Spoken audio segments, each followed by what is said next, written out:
Artistry means telling the story. I don't want to listen to you. No, you have to. You need to be able to close your eyes and say, I do this better than anyone else. We have like so much to talk about. I'm vibrating.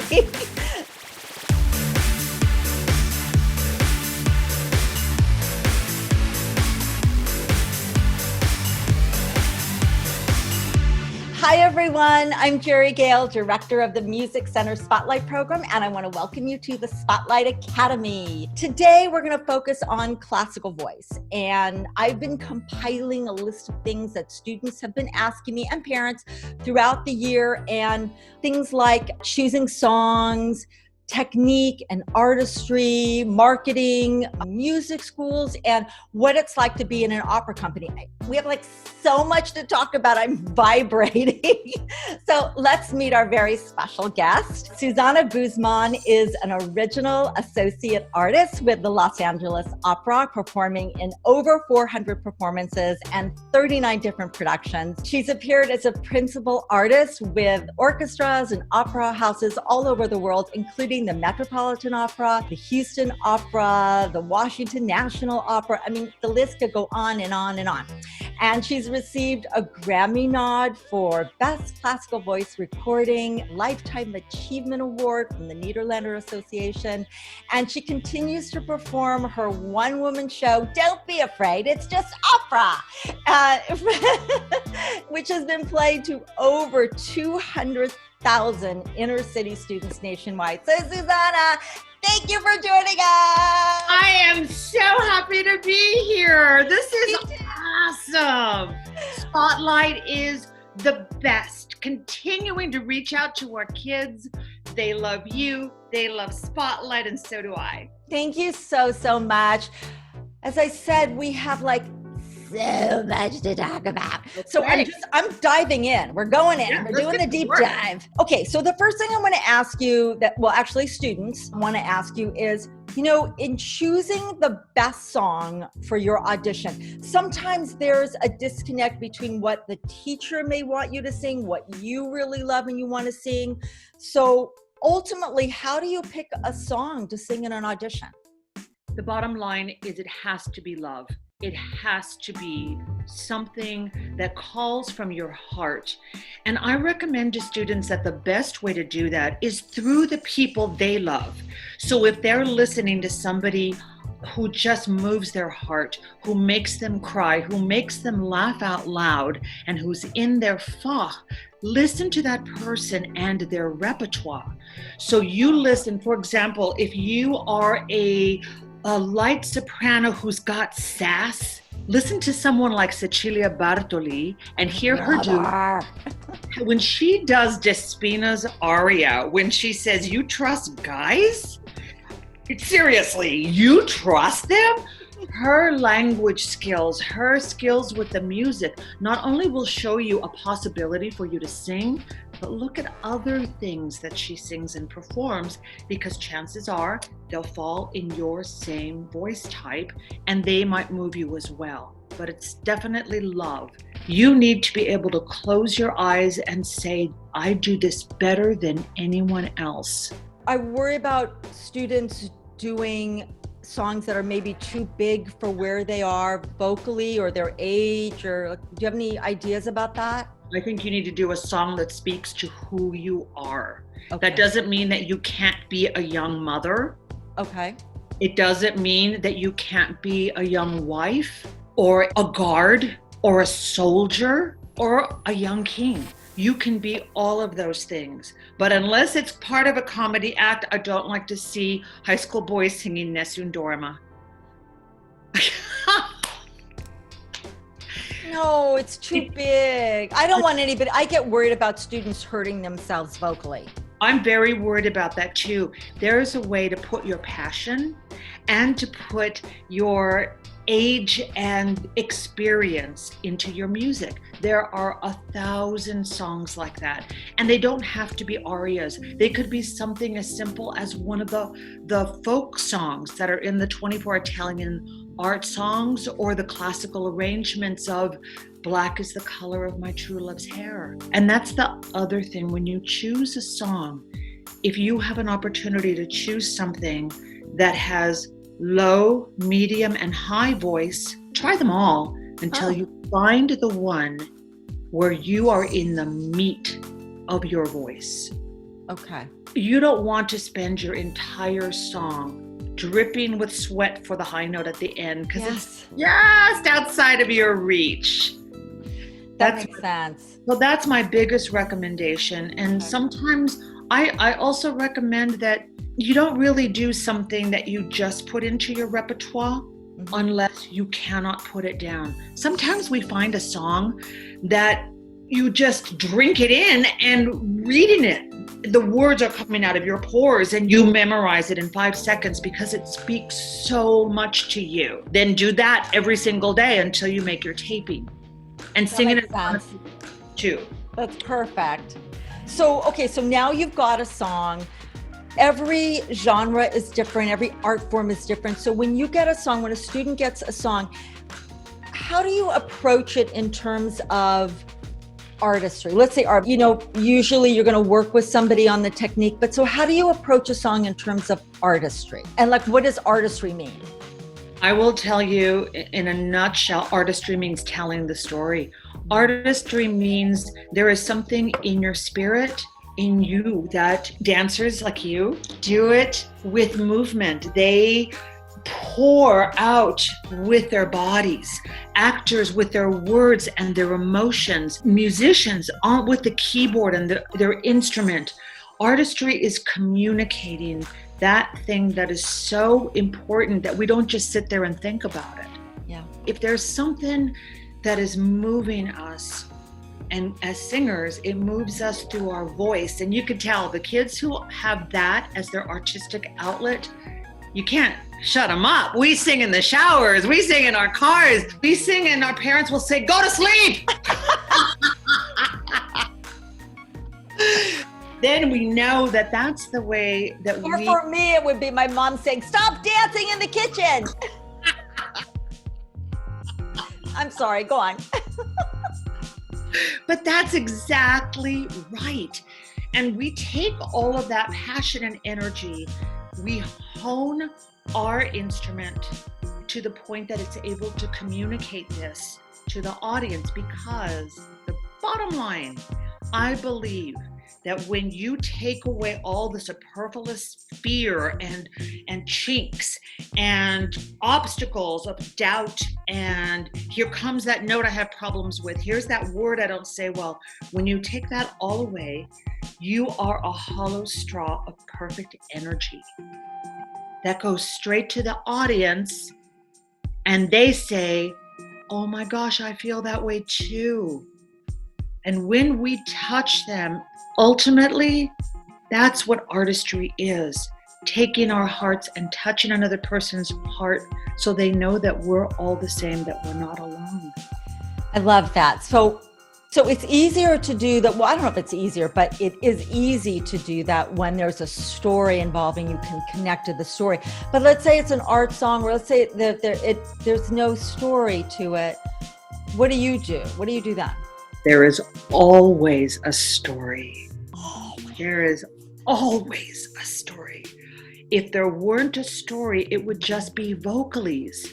If it weren't a story, so if you're doing a Handel aria, say you're saying, "Oh thou that tellest good tidings to Zion,"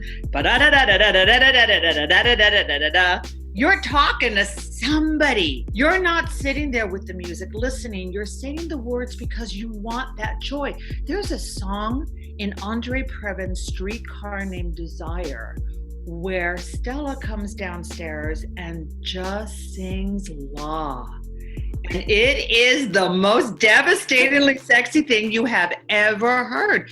It's stunning because she's just left Stanley. And she's very happy, and there's not a single word in it. It's the song with no words, but the communication about it is so intense. Music literally has different modalities. When we do things that are in a major scale, they tend to be more matter of fact, on the more vibrant, happy, angry.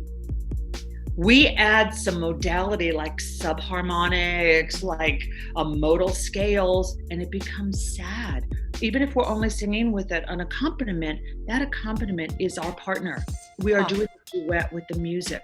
We are doing a duet with the words and the poetry. And our job, because opera is sung in so many different languages, our job is to make sure that we are able to layer all of those words with the same intention that we would do. English is my native language. So you can say, I love you in 1,000 different ways. If I said, my son walked in the room and I said, oh, I love you. If Tom Holland, Spider-Man, walked in the room and I went, oh my God, I love you. If someone who I was upset with walked in the door and I said, I love you.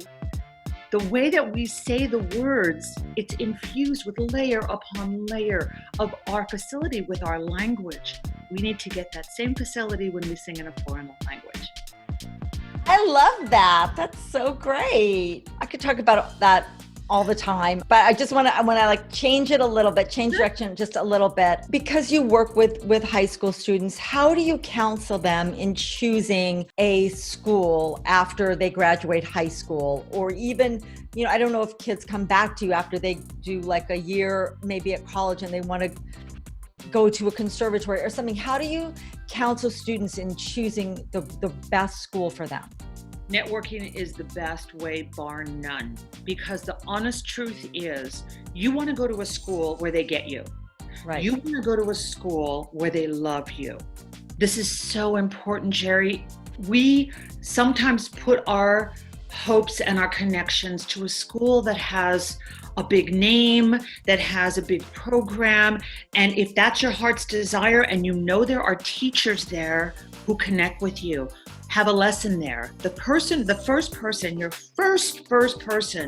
who you need to touch base with would be your voice teacher. And you ask them, who do you know I should sing for? Take advantage of lessons, sing in person. Opera is a live audition format. We connect with our energy because we're an acoustic art. So the acousticness, the activity of the way we sing is an important part. So always strive to get a live audition. There are schools all over the country that are doing fantastic jobs. Rice is amazing, Boston University, USC, Michigan, all the conservatories. But if the teacher there doesn't love you, I will give you a really good example. I had a musical theater performer who really wanted to go to Michigan, and second was NYU, and I don't remember the third, but he ended up getting accepted in a school in Florida. And they went nuts over him. I mean, nuts. They called him every day and said, you are so amazing, beautiful voice, you're a great mover. And he kept holding out for some of the other tier schools who he thought would serve him better. And I said to him, I understand that if you're on a waiting list for another school, but think about this. Think of this Florida school as someone who's asked you to the prom. And you're holding out for the captain of the football team? But if you go someplace where they adore you, you will get more attention. You will get, and the key thing is the teacher.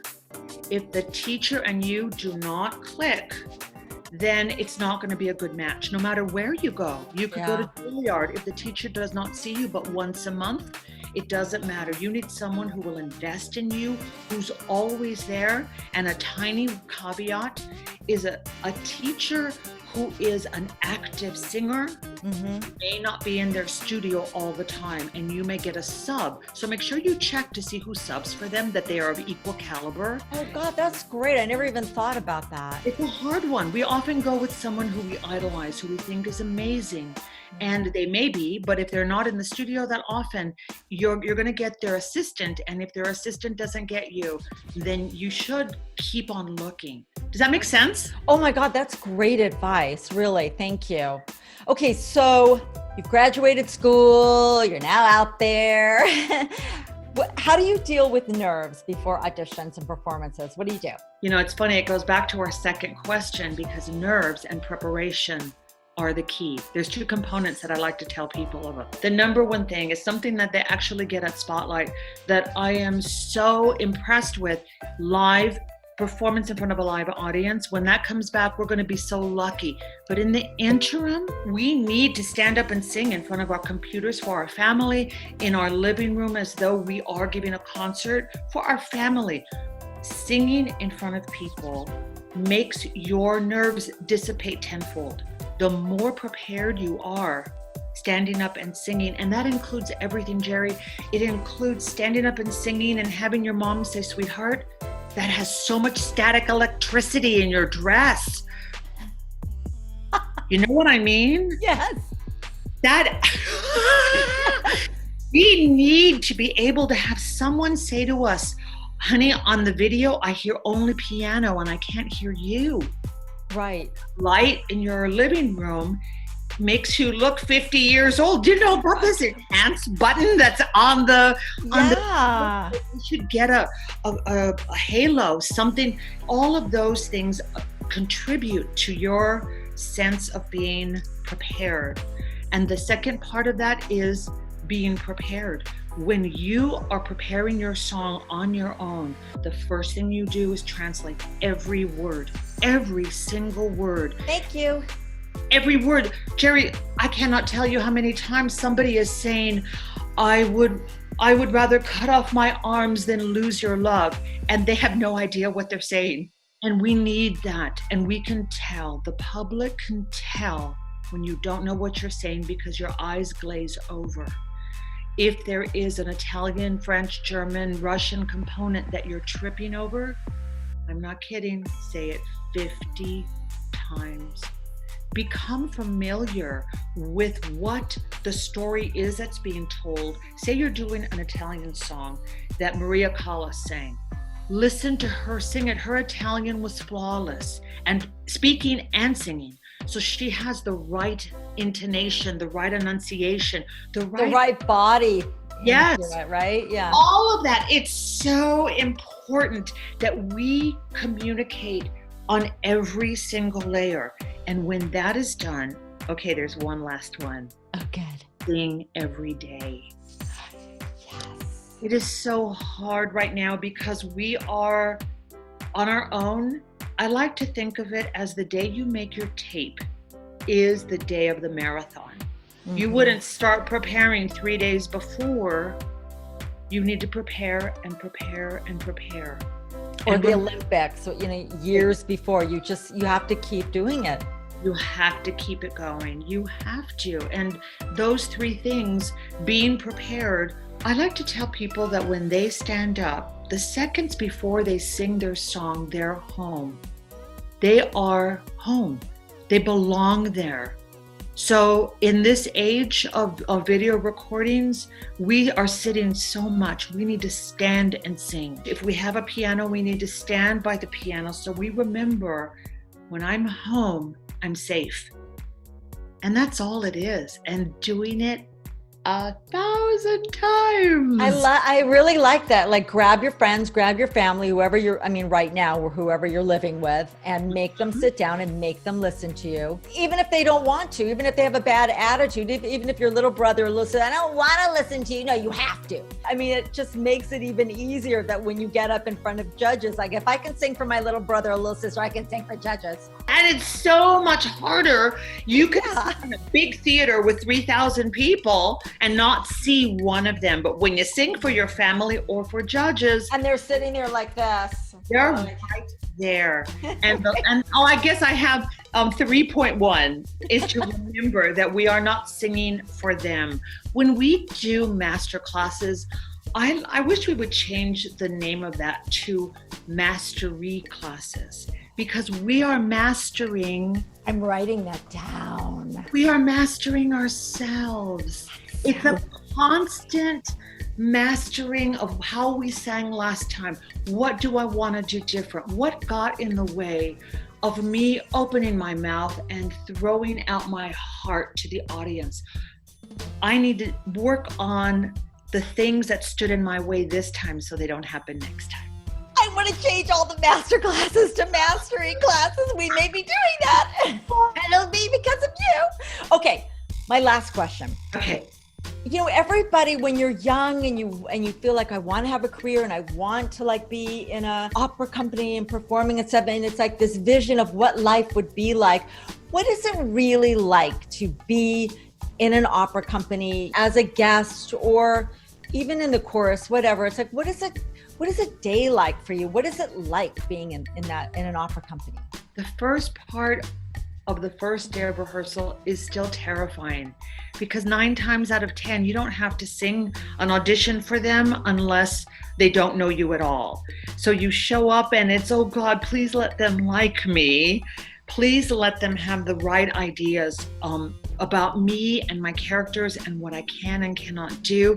So there's a little bit of like, but after that, to sing with people who are telling the same story you're telling.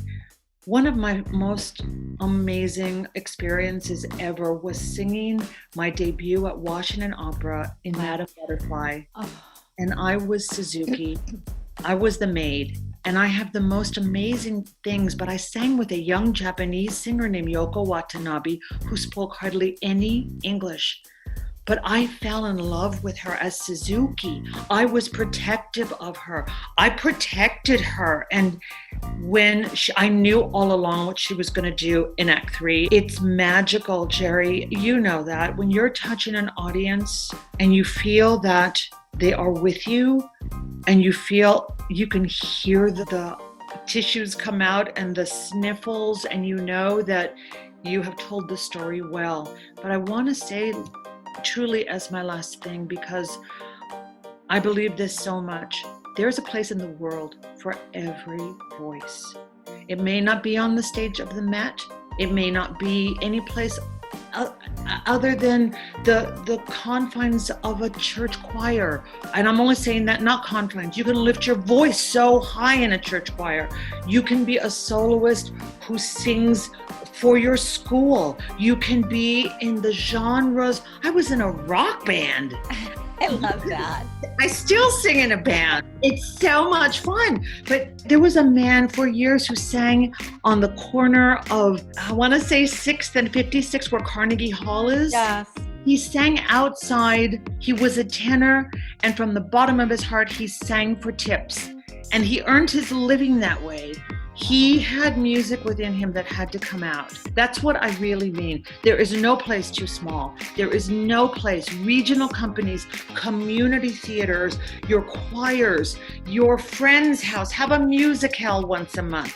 Go through your music so that you have a chance to connect to the world with your voice, because that's how we connect. That is such great advice. I love that. I mean, you know, you're part of a big family, and no matter where you are, even if you go on, I don't care, you go on to become a doctor or a lawyer, whatever, keep music a part of your life. If you're a dancer, keep dancing a part, whatever it is that you're doing, that has to be a part of your being. I mean, the arts can heal. They move the culture and society forward. They do everything. So I love that you're saying that. Thank you. And thank you so much for joining us. I am so happy. I could talk about singing and getting to our best selves forever, because it is so exciting. When we are artists, that creative spark does translate to vets, to doctors, to sergeants, to home givers. That creative energy is abundant, and it's what we need right now.